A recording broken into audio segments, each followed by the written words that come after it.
Hello and welcome to Raju Notes channel, your pit stop for weekly current affairs updates.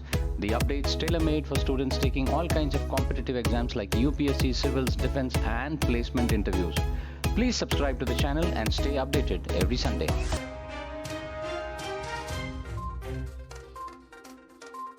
Prime Minister Narendra Modi and his Spanish counterpart Pedro Sanchez jointly inaugurated the Tata aircraft complex to manufacture C-295 military aircraft in Vadodara.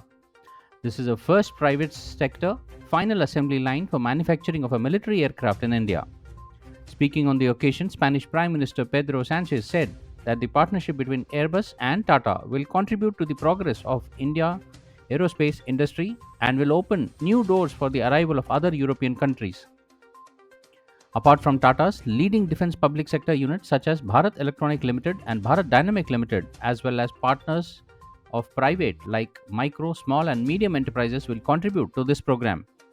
Out of the total 56 C-295 military aircrafts to be produced for India under the project, 40 will be manufactured in Vadodara by Tata Advanced Systems Limited, while 16 aircrafts will be delivered directly by Spain-based aviation giant Airbus.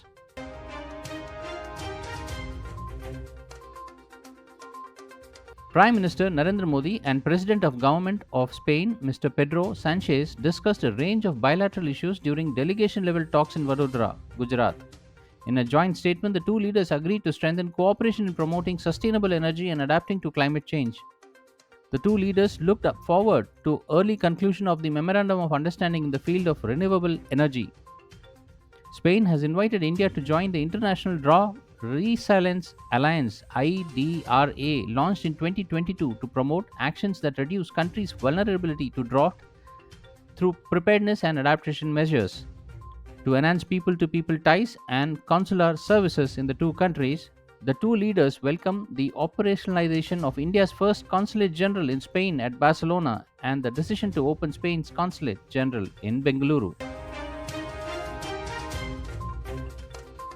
India has dispatched the second tranche of assistance comprising of 30 tons of medical supplies including essential life-saving and anti-cancer drugs as humanitarian assistance for the people of Palestine.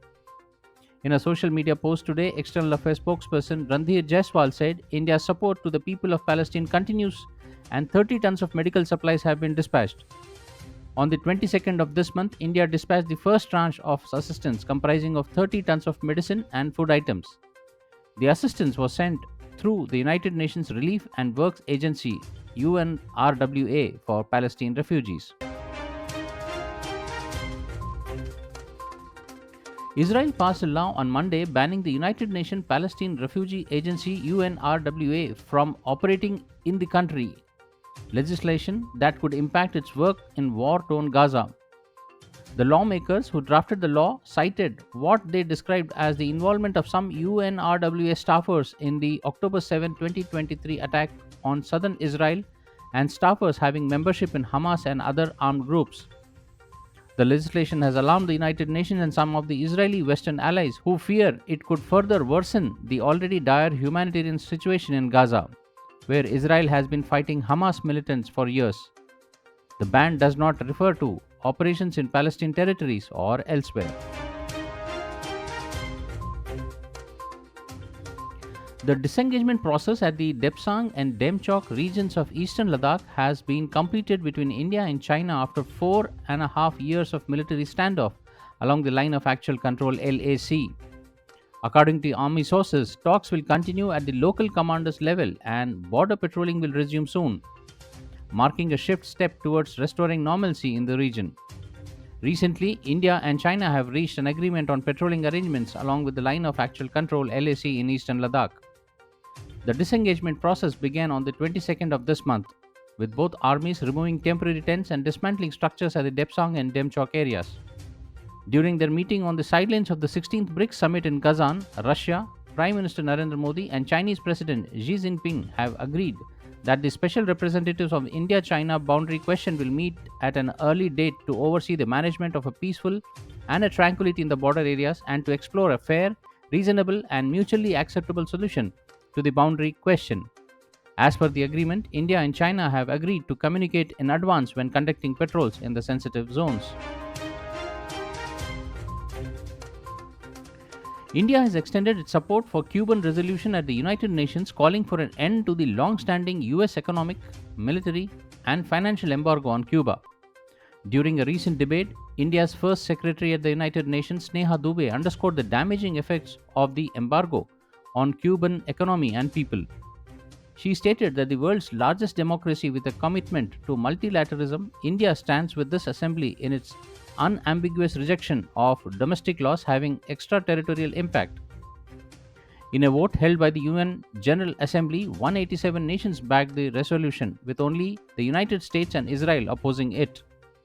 Ms. Dubey further stressed that the embargo hinders Cuba's progress towards the 2030 Agenda for Sustainable Development. India hopes that the embargo will be withdrawn at the earliest and supports the draft resolution moved by Cuba, she added.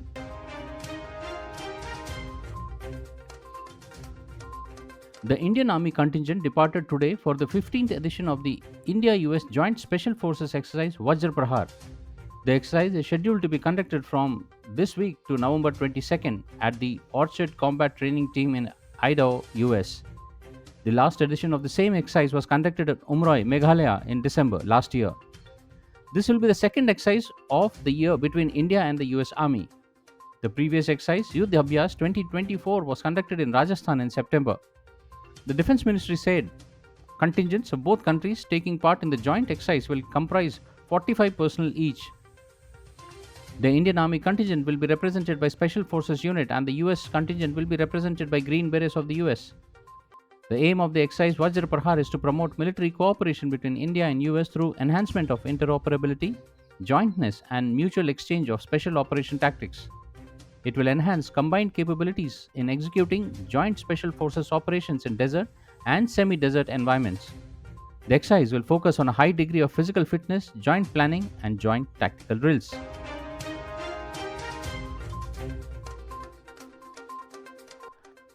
Duma Bako, the presidential candidate of the Umbrella for Democratic Change (UDC), was declared Botswana's sixth president this week. Botswana's Chief Justice Terence Ronawane made the announcement on the national television. According to the Southern African electoral law, the polling will determine 61 members of the National Assembly and 609 councillors, with the party that holds at least 31 parliament seats to be declared as the winner.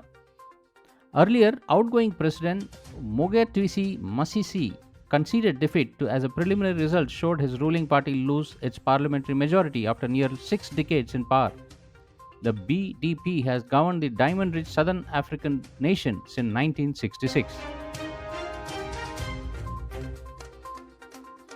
United States Defense Secretary Lloyd Austin has ordered the deployment of additional ballistic missile defense destroyers, fighter squadrons, and tanker aircrafts and several B-52 long strike range bombers to the West Asia region.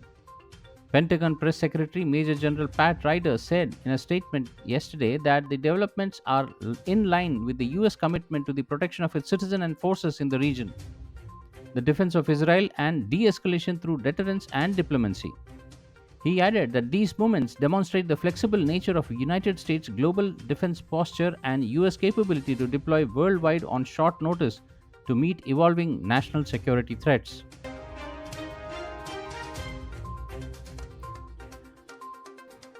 With the active participation of a high-level Indian delegation, a G20 meeting has arrived at a consensus in finalizing the first ministerial declaration on the Disaster Risk Reduction (DRR), according to an official statement issued. The G20 Disaster Risk Reduction Working Group (DRRWG) ministerial meeting was held on 30th September to 1st of November 2024 in Belém, Brazil. The Principal Secretary P.K. Mishra emphasized India's approach to disaster risk reduction on 5 priorities of DDRWG. These are early warning system, disaster resilient infrastructure, disaster risk reduction financing, resilient recovery, and nature-based solutions. The first DRRWG was established on India's initiative during its presidency of G20 last year in New Delhi. Alongside DRRWG, the Indian delegation also participated in Troika meetings with the Minister of Brazil and South Africa and held bilateral meetings with ministers from the host countries Brazil and other countries including Japan, Norway, South Africa, South Korea, Germany, amongst others. External Affairs Minister Dr. S. Jaishankar will be on a 6-day visit to Australia and Singapore from tomorrow. During the visit, Dr. S. Jaishankar will travel to Brisbane and inaugurate India's 4th consulate in Australia. He will also co-chair the 15th Foreign Ministers Framework Dialogue with his Australian counterpart Penny Wong in Canberra. The External Affairs Minister will deliver the keynote address at the inaugural session at the 2nd Raisana Down Under to be held in Australian Parliament House. He is also scheduled to have interactions with Australian leadership, parliamentarian, members from the Indian diaspora, business community, media and think tanks. On the second leg of visit, Dr. Jaishankar will visit to Singapore for an official visit on 8th of this month, during which he will address the 8th Roundtable Conference of ASEAN India Network of Think Tanks. He will also meet the leadership of Singapore to review the close partnership between the two countries and explore avenues to further enhance the bilateral relationships. The 352nd governing body meeting of the International Labour Organization ILO is underway in Geneva. It began on the 28th of last month and will continue till 7th of this month. During the meeting, Labour and the Employment Secretary Sumita Davra highlighted India's commitment to improving living standards reflected in the significant initiatives covering all dimensions of poverty that have led to 248 million individuals escaping multidimensional poverty in the last 9 years as measured by the Multidimensional Poverty Index. Ms. Davra also spoke about the government initiatives like PM Jan Dhan Yojana, which bridged the financial gap of the unbanked, while PM Jeevan Jyoti Yoganand PM Suraksha Bhima Yojana offered affordable life and accident insurance. She also stressed on India's remarkable transformation over the past decade in terms of financial inclusion and prioritizing access to financial services for vulnerable population. The Indian Space Research Organization ISRO on this Friday announced the launch of its first analog space mission to study the challenges of extraterrestrial conditions that will help in future space missions. The mission, which includes a compact inflatable habitat named HAB-1, will simulate life in an interplanetary habitat. It is being held in Leh, in Ladakh. ISRO said in a post on X that this mission will simulate life in an interplanetary habitat to tackle the challenges of a base station beyond Earth. The space agency added, HAB-1 is equipped with essentials like hydroponic farming, kitchen, and sanitation facilities.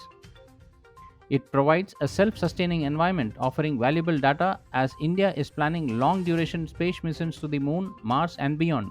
Ladakh was chosen as a place for mission due to its unique geological characteristics that closely resemble Martian and lunar landscapes.